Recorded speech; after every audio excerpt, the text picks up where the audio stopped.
آج کا لطیفہ ٹیچر بھینس دم کیوں ہلاتی ہے؟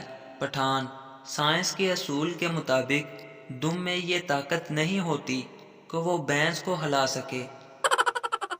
شادی کی تقریب میں دلہن کا بوائے فرینڈ بھی آیا ہوا تھا۔ لڑکی کے باپ نے پوچھا تم کیوں آئے ہو؟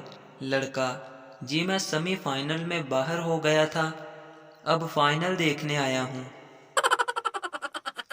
ایک آدمی نے زندگی میں کبھی اپنی بیوی کی تعریف نہیں کی۔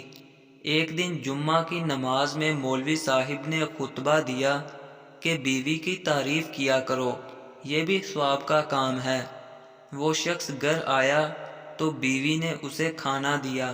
وہ ہر لقمہ پر سبحان اللہ واہ واہ کرنے لگا۔ تھوڑی دیر بعد بیوی نے اس کے سر پر بیلنا مارا اور کہا کہ 20 سال میں میری کبھی تعریف نہیں کی، آج پڑوسن نے دال کیا بھیج دی، تمہاری تعریف ہی نہیں بند ہو رہی۔